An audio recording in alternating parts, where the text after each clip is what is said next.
but just definitely get stuff out there. Make it I work. got to meet Lon Chaney's family, and his wife was talking to me first, Ron Chaney's wife. Lon Chaney Jr.'s son, I guess, third, whatever. He's Ron, not Lon. Anyway, he was a Mad Monster, and his wife said, tell him your stories, because I got to, they said, what do you write? And I said, horror. I go, but intelligent horror, not, and they said, oh, really? Because that's what their families did. That's what I met Vincent Price's daughter and Lon Chaney's family, and that's what they did. Intelligent, like story-driven, not just kill the kids with camp, whatever. So I was excited, but I was scared to tell him my stories, even though I did tell him the two that I was working on, because I'm like, there's a lot of creative people around here. I don't know what I should say. Yeah, you do want to protect your story too. Yeah. I always struggle with that. How much do you say? Being videotaped. Anything you say today will definitely be credited to you. We do have a video record of it, so we will donate it for court purposes if needed. But I think I have enough ideas running around in my head. I don't need to add. Yeah, you don't have to worry about any of us taking any idea. But it was encouraging. I loved it. I did share with him my stories, and just, he was like, yeah, no, you need to do that story. I told him 2 stories, and he said, no, that's the one you need to do. Ooh, how exciting. Yeah, and I was like, yes. Oh, now I know. That's always. I don't know hardly any, and just the thing is about people saying, well, you're going to steal my idea. If I send my picture to you, well then fine, I guess we don't work together. But the thing is that I can't write the story the way that you're going to write it. So if you're giving you're not giving me your idea. Yeah. You're not giving anybody your idea, because where you start and end It's all of it. is it's Yeah. completely different than where this person would to start and end. Yeah. I would have time travel on it, sorry. So, And I'm gonna kill a bunch of people, so. People will die, and they'll be time traveling. So, should we do one last question? I think it's a kind of a good one. But, Go for it. well, since we all have these wonderful different worlds there that we created, if there was one thing or a favorite thing that you would actually want to see or visit or experience in your world if it was made real, like you could really be in there, not just time traveling, but like travel into your story, like what would this thing be that you would want to see or experience? Well, I write horror, so I'd like to stay far away from my story. Yeah, I was just saying, the zombie one, no way in hell I'm going in there. That would not happen. I want to meet Mallory. I would totally want to meet. Yeah, if you're Mallory, that might work. Obviously, this trilogy would be the one I would go for, because it's the only one that doesn't, obviously scare the crap out of people. It's they're Anunnaki, so they're the ancient aliens, and there is a planet in there, and like I said, there's time travel through parallel universe, so it's cool. But a lot of people die. There's a lot of scary things happening. So I'm gonna start like to maybe go into her worlds instead, because there's a lot of good-looking men. And mine have people that like to rip your head off and eat them. So This is pretty dark, because I remember I've got Satan and all of his demons, and Satan is a badass. So it gets yeah, but at least I pretty have dark eye in there. candy while I'm doing that. That's You true. see my characters or not know this game? Right there, so I can just tell you. I think I'd like to be, I would actually like to take over Hannah's role, because she's turning immortal. I have this fascination with immortality. So I would like to join the Brethren ranks. She told you I want to be in her book. Yeah, I want to whoosh, whoosh, whoosh. You want to do the switching of the sword with eye candy. Yeah, switching to the sword with the eye candy next to me, and then going, yeah, you're badass. I'd be like, thank you very much. Let's go have some pizza and some brews. Yeah, I'm with you. I'm in your book. It's not mine. Okay, cool. You're welcome anytime. You need to meet Manny Bennett. Well, I'm sorry. Manny Bennett. That's all I can say. Look him up. Alright, okay, what do you got? Yeah. Well, I got other things I'm working on, so.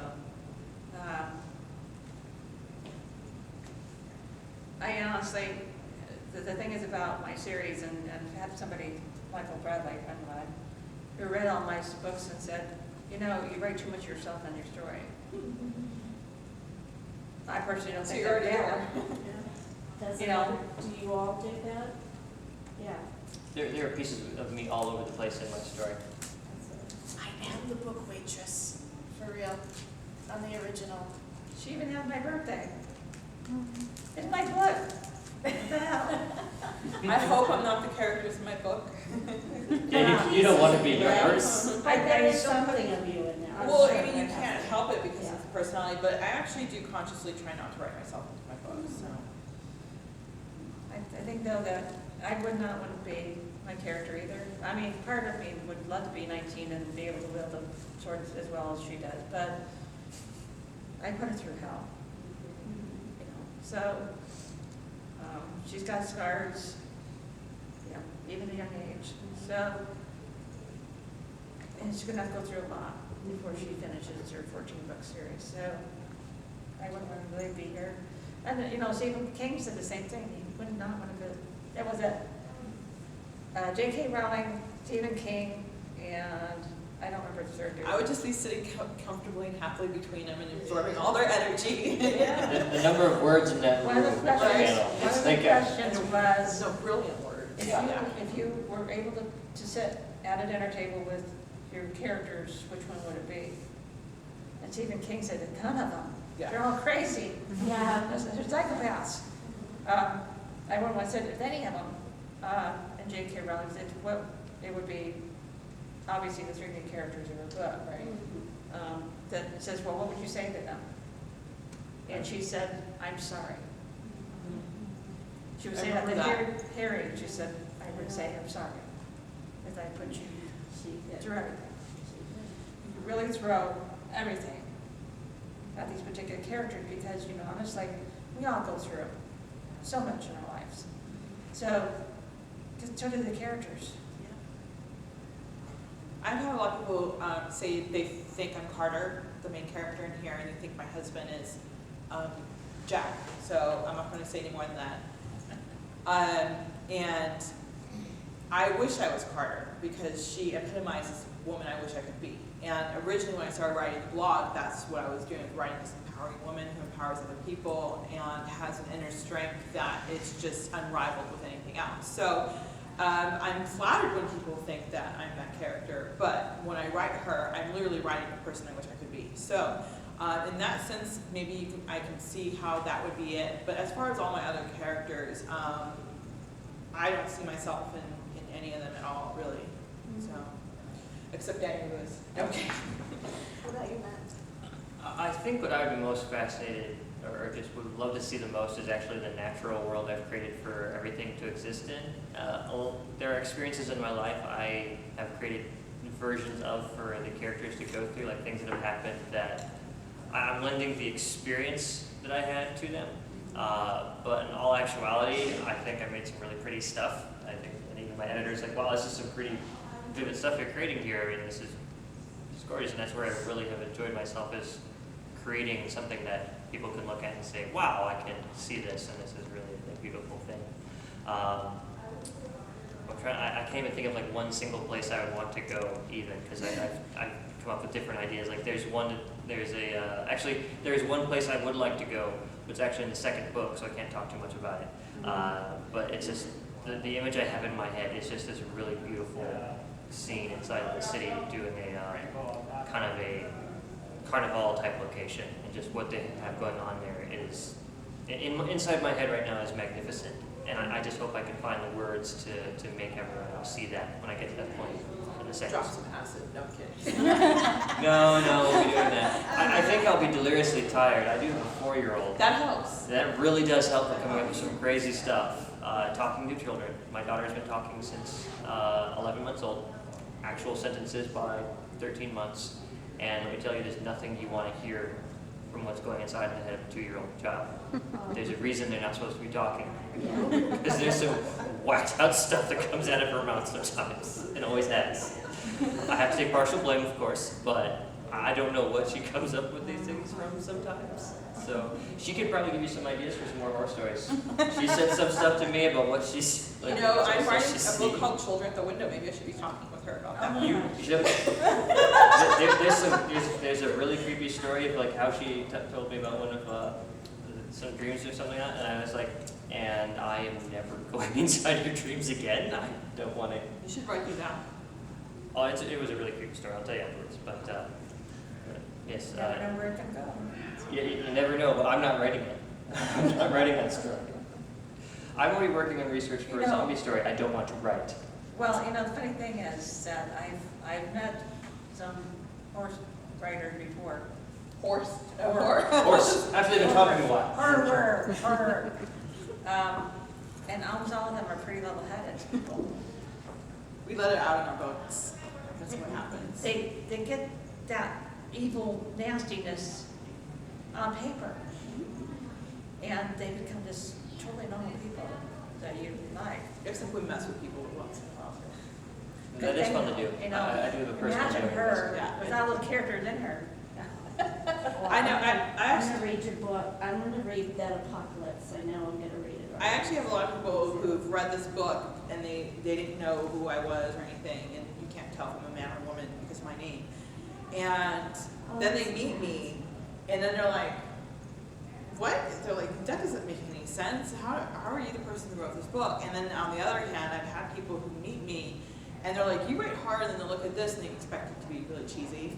And it's a really, really dark book. So there's a conundrum there that I think a lot of people get confused by, but yeah, I let all out of my books. And what's the quote on the meme online? It's like, being a writer is the only time you can actually force people to live out your horrifying fantasies without going to Well, prison what does for it. Castle say? Castle says there are two types of people who kill people, serial killers and mystery writers. I'm the one that makes money. So, Yeah, So there you you get it go. out. You get it But out. I think like in school now, they stifle the kids' creativity, like they're not, if they write something darker or, you know, like, I can't even imagine if Stephen King were growing up today, what he would It'd have, be great in my classroom. I let it roll. others would bring him straight to the principal's office. I went to a Yeah. private Orthodox school with a uniform, and it was very, very sheltered, very, very conservative school, and look at what I'm writing. I So have her in if you have a performance. creative child, that creativity will find a way out. Yeah. So, I had to she's advanced everything. I just took her out of, just last week, took her out of public school and put her in performing arts school, and she's like happy. And all other kids go, no, you know, they notice, they go, Celia's coming home happy every day. Have you noticed the difference? I go, yeah, I and it know. takes a good parent to recognize that too. Yeah, creativity can be tough. I remember I had a story, actually the exact story. It was in a high school class over a decade ago, change. But a friend of mine was writing, we were doing like historical people, and he picked Manson, the serial killer and everything. And he wrote it from Charles Manson is a serial whoever was helped. killer. His family. His His creep- story. whoever- yeah, come on, stop it.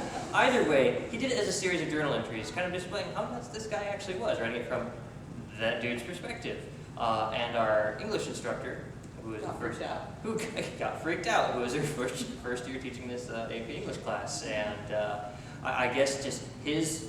And we did actually similar writing. I did Bram Stoker though, as someone kind of interviewing Bram Stoker, and like all of Bram Stoker's stories were like real, and like this guy's just encountering them. And let me tell you, his children's stories, not for children. If you ever read Bram Stoker's other work other than Dracula, Well, most he's a good children's dude. stories from back then Like aren't in the really. fairy tales, right?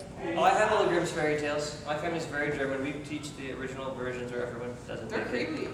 Oh yeah, Yeah. Get they are. But yeah, that's kind of how it goes. Hansel and Gretel. But I know for me, since I am a teacher as well, and I teach language arts, What grade are you teaching? Sixth. Sixth grade. so, and we have poetry contests, we do creative writing, and usually the darkness comes out in the poetry. And so it gives me an opportunity for a couple things. One is, I always have a little conversation during our conference, you know, is this based on anything real that's happening in your life? And that opens up a doorway possibly to get this child help that they may need, because writing is an expression, and poetry is very free. Other times it's pure imagination. I'm like, you so rock. I don't know. Yeah. Is it okay if I go I this dark? want teachers And I'm like, to yeah, look it's at it. okay. I want It's okay teachers. because I write dark. So how can I say it's not okay for you?